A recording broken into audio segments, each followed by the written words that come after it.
सभी का स्वागत है और मैं हूँ आपके साथ भारती लोधी। आइए बढ़ते हैं खबरों की ओर। मध्य प्रदेश संविदा कर्मचारी अधिकारी महासंघ ने गुरुवार 20 नवंबर 2025 को अपनी मुख्य मांगों को लेकर एक महत्वपूर्ण जन आंदोलन का आह्वान किया। यह आंदोलन घंटी बजाओ सरकार को जगाओ के नाम से जाना जाएगा। कार्यक्रम का आयोजन भोपाल के राज्य शिक्षा केंद्र पुस्तक भवन अरेरा हिल्स में किया जाएगा।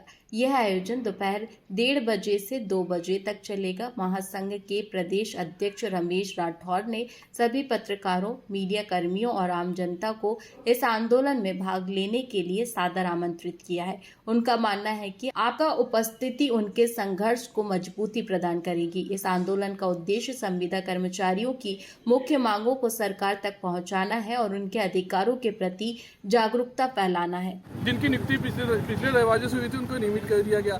संविदा कर्मचारियों की संविदा नीति 2023 बनाई, उसके अंदर उस नीति के अंतर्गत संविदा कर्मचारियों को नियमितीकरण का वादा किया था, लेकिन उसमें परीक्षा का प्रावधान कर दिया गया और जो पद देने के वादे किए गए थे वो भी नहीं दिए गए। बहुत से पदों के वेतनमान कम कर दिए, सबका वेतन एक समान कर दिया। जो 25 साल से काम कर रहे हैं उनका भी वेतन वही है और जो अभी वर्तमान में लगा है उसका भी वेतन वही है।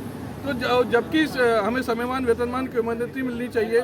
जो जिस पद पे काम कर रहा है उस पद पे उसका नियमितीकरण किया जाना चाहिए। तो चतुर्थ श्रेणी और वाहन चालक इनके पद ही मध्य प्रदेश सरकार नहीं निकाल रही है, तो उनका नियमितीकरण कैसे होगा? तो विभागों में जो पद खाली हैं उन पदों पे उनका संविलियन किया जाना चाहिए।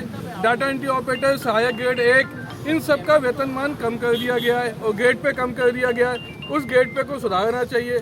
ऐसे बहुत सारे जो सबकी आयु 65 साल की जाना चाहिए। ऐसे बहुत सारी मांगों को लेकर आज हम सरकार को जगा गए हैं कि हमारा सरकार से विरोध नहीं है। हम चाहते हैं कि सरकार संविदा कर्मचारियों की जो बंधुआ मजदूरी जैसी स्थिति है उससे निकाल के उन संविदा कर्मचारियों को नियमित करे। वहीं महिला चाइल्ड जो संविदा कर्मचारी हैं उनको चाइल्ड केयर लीव का लाभ नहीं मिलता है, उनको चाइल्ड केयर लीव दी जाए। सर आज प्रदर्शन किया है, क्या करें? देखिए, मध्य प्रदेश के विभिन्न विभागों के अंतर्गत पिछले 25 से 30 सालों में संविदा कर्मचारी अधिकारी कार्य कर रहे हैं, जिनके साथ जो हक मिलना चाहिए, अधिकार मिलना चाहिए, उनको नहीं मिल पा रहे। 25 से 30 साल संविदा पे काम करते हुए हो गए। जब नियुक्त हुए थे तब एग्ज़ाम लिया गया था। अब जब दोबारा नियमितीकरण की बात आ गई, 50% की बात आ गई, तो जो नियमित पद हैं उस पर फिर से परीक्षा देनी होगी। तो हम जो नियमित अभ्यर्थी हैं उनके समान वैसी ही परीक्षा संविदा कर्मचारी क्यों दें, जबकि विधिवत चयन प्रक्रिया के माध्यम से आए हुए। हमारा कहना सरकार से मांगे कि वरिष्ठता के आधार पर नियमित किया जाना चाहिए। सरकार को समान कार्य समान वेतन दिया जाना चाहिए। सरकार को महिला संविदा कर्मचारियों को चाइल्ड के लिए विशेष अवकाश दिया जाना चाहिए। जो चतुर्थ श्रेणी तृतीय श्रेणी कर्मचारी हैं उनको वरिष्ठता के आधार पर नियमितीकरण विभागों में करना चाहिए। जिन डाटा एंट्री ऑपरेटर, सहायक ग्रेड 1, इन सबका जो ग्रेड पे कम कर दिया गया है, उन सबका महिला जेंडर समन्वयक, उन सबका ग्रेड पे कम कर दिया गया है, उनका ग्रेड पे समान कर दिया जाए। क्रमोन्नति, पदोन्नति, समयमान, वेतनमान का लाभ सभी को मिले।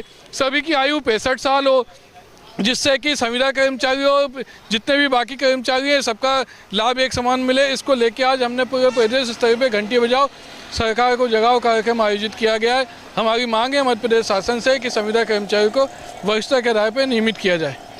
रमेश राठौर, प्रदेश अध्यक्ष, मध्य प्रदेश संविदा कर्मचारी अधिकारी महासंघ। फिलहाल के लिए इस खास खबर में इतना ही। देश विदेश की तमाम बड़ी खबरों को जानने के लिए देखते रहे हेडलाइन 24 न्यूज। नमस्कार।